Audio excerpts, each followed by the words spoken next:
So, what are ways Black birthing people can protect their bodies and their babies? This question, it still persists. It's a question that people have in their minds, a question they talk about openly, a question that people fret over when they're by themselves. It's a question that comes up in conversation, and unfortunately, so many people have had negative experiences that they bond over talking about this topic. However, there's a guide published by the New York Times called Protecting Your Birth, a Guide for Black Mothers. It outlines the ways Black birthing individuals can mitigate the racism that can impact their labor and delivery through transparency. So for example, acknowledge race and racism in the room, or create a care plan anticipating that racism may impact pregnancy. And I will say, just reading that, it shouldn't be my responsibility to create my birth plan and my birth wishes around the fact that y'all might be racist.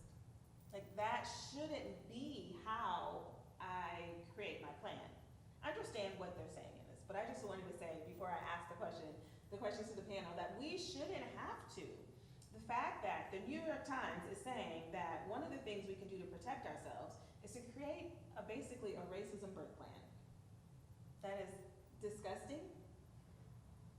And if nothing else speaks to what I said at the end of the last question about we need to redo the system, that right there speaks to we need to redo the system.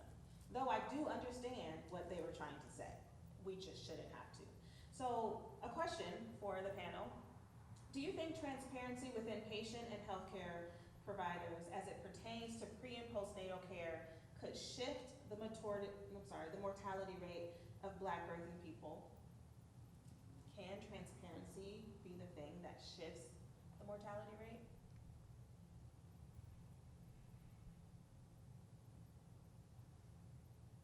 Just take a moment. Is that something that can actually help? Or would you say that's not important? Are we good? Yeah? Okay. I know it got really quiet. Yeah, so, I mean. Oh, forgot. So, one, it shouldn't even be a question, like, how do we protect ourselves for childbirth? Like, it's just crazy because that shows you that nothing has changed in all these years in us giving birth. And I don't really think that being transparent would help with anything, because you can be transparent, but how is your birth actually going to be once you have that transparency? So, no.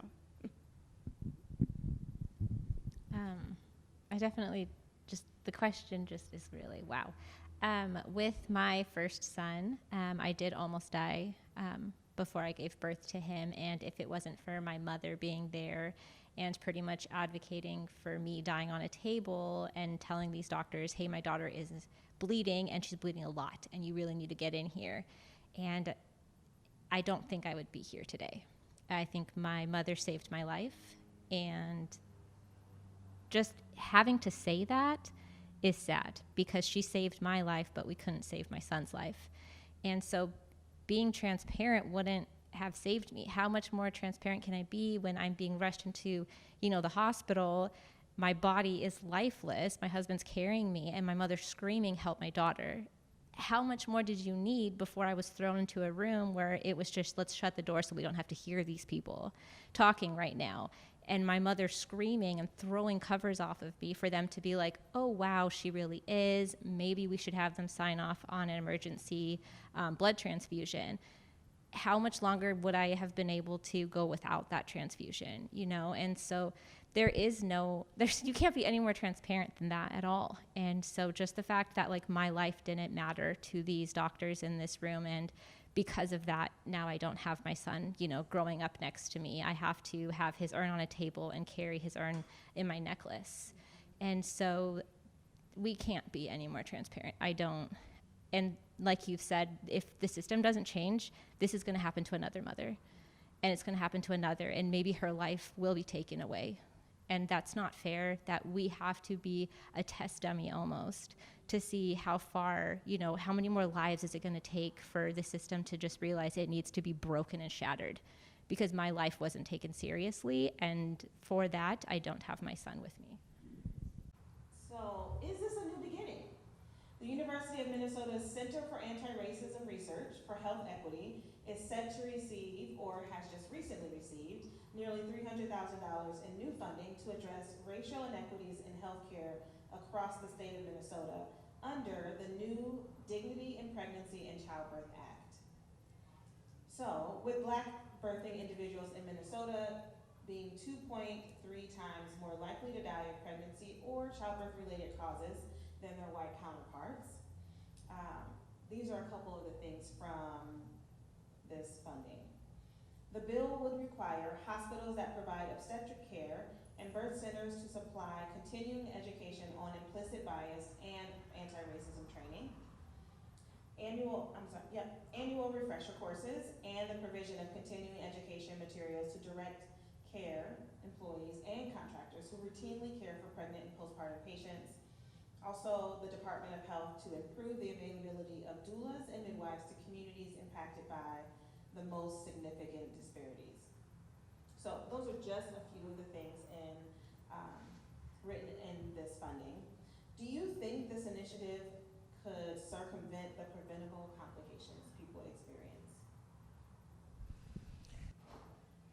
As far as equity and inclusion, I don't feel like these funds should go towards that, because I think that's something that should be taught overall. And the money needs to go to the people and how it's best served to those who really need it. To utilize it for educational purposes, that's on them to do that. Again, the system needs to be equitable for everybody, and we should all be on one accord when it comes to that, and we should not be using funding to re-educate what should already be in the system. Like, that's something that it shouldn't go towards. Maybe more groups, maybe more postpartum opportunities and things of that nature, but definitely not to educate people about diversity and inclusion. I honestly believe, I'll just throw my answer in here, I really believe that if providers are racist and are treating people poorly, they just need to be fired, period. All this, well, we're gonna have them take extra training, no. Because what happens is they continually harm people. And then if I'm harmed by Sierra and I report it to Latasha, and then Latasha has a secret meeting with Sierra, because it's really none of my business when it comes to HR stuff, even though it happened to me, it's Latasha's job to handle that. And then Latasha thinks she handled it, and then I come to another appointment and I see Sierra, and nothing has been brought back to me. I feel this hospital has not listened to me. The hospital might think, we did. We talked to Sierra. We made Sierra do extra training. But you never came back to me and said, hey, Rhonda, we have been working on this, and these are the things that don't break confidentiality to talk to you about. But because that's not happening, we're re-traumatizing people, because these providers are still providing piss poor service. Oh, it's the nicest way I can say it. And so we have to do better with this. If you are being racist towards people and your treatment is harmful, that's physically, mentally, emotionally, why are we not firing people? Why is extra training good enough for people who keep reharming people? I guess for me, I don't understand how that much money is going to train people to not be racist towards us. Why do we have to give you extra money to learn how to not be? And how are we ensuring that you're going to move on from this training and actually take it to heart? Or you're just not going to sit through it because you have to and then go about your day as you usually do? Where do we draw the line with you're not changing, then you need to leave? And what is the training? Are we doing modules at a computer? And that's our training? Are we having, is this hands-on? Is this a speaker that I have to come and sit and listen to? What is the training? And who's doing the training? And is the person doing the training supposed to do this type of training? And are we paying them what they're worth to do the training? And I agree that we should be using money for better things. And if people can't get themselves together, maybe you need a new job. And so what is this training, and who's doing the training, and how are we knowing this training is working? Yep, I agree, and who's in the training. But I just feel like just listening to the question in general, there's so much that goes into, okay, you graduated to get this degree to be able to teach this or whatever, but I feel like, okay, if you're already learning this and you get paid to do this sort of research, who all is going to be a part of the research? Not just who may be over the program, but if I'm a student that's in the program that should know better and should be doing better, I'm getting paid to do what I was doing terribly before. And I just feel like unless you maybe have someone that has experience with childbirth, like my mom, and I'll always thank her for this. She's the main reason why I have the knowledge I have, not just looking up things on Google, because they only tell you so much and not everything is true.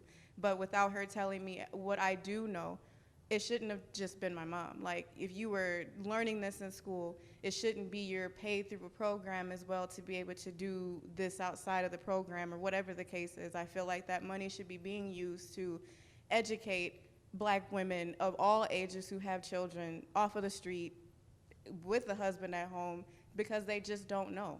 And I feel like that money is just useless ultimately to be funding a program like that. I don't feel like it'll be useful. It should be used to fund a community center where people can go to learn how to breastfeed, get their baby to latch, postpartum recovery, everything that goes into postpartum, because they don't teach you anything. They don't ask you anything after you have your baby. I know I did have someone come into the house to make sure that I could get my baby to latch on, but that was only one visit out of all the other times that I had to make sure that he could feed without having to give him formula. And formula is not always the best option. Formula should be the last option because our bodies are made to have babies and to feed our babies. So. And placing a Band-Aid over something and then ripping it off is going to heal something, because it's not going to happen. The experts are those that are having this problem. So if you want to fix it, you sit down and you have these conversations with women who have had C-sections, women who have had long labors, women who have experienced a plethora of things. You just get them to come be the experts. If you want to have diversity inclusion, that's diversity inclusion. And by asking former patients and clients to come speak to these providers so they can gain an understanding of how they individually impacted them. Not just thinking, okay, like she said, we fixed the problem because we talked to so-and-so. No, you didn't, because at the end of the day, they still have the same mindset, and it don't matter how much training of diversity inclusion that you do with them, they're still gonna have these same thought processes. I think I agree with pretty much everything that everybody has said. I do feel like the most important thing is education. And so when we talk about allocations of funding, I'm kind of concerned about the reason why they would think the money would be best suited to go to the employees who are already receiving yearly trainings, right? So most facilities have set a standard, right? And most hospitals are magnet status, I've noticed here in Minnesota. And that magnet status stands for excellence. So I'm just kind of concerned why we would believe that we need to allocate specific funds for our employees to practice at a level of excellence. But most importantly, being a Black person and knowing the mortality rates, I'm also concerned that no one thinks that it's important to educate new moms, second-time moms, third-time moms. Each pregnancy is different. Some of the things that we experience in the first pregnancy, we may not experience in the second pregnancy. And I feel like there needs to be some kind of reach back. Okay, I've had my first baby, it went great. My second pregnancy is a little bit rougher. Where's the reach back? what resources are available, whether it's informational, in person. I feel that the medical sector is evolving. I feel like we're losing a lot of people because there's a lack of resources. So with all that I've stated, I really, really, really, truly believe that whenever this film is out and people get to watch the film and listen to the things that we've said, I really and truly hope that someone will think that Black people, Black women are important enough, that they will make note that we're asking for education and we want our voices to be heard, and we're asking for it now.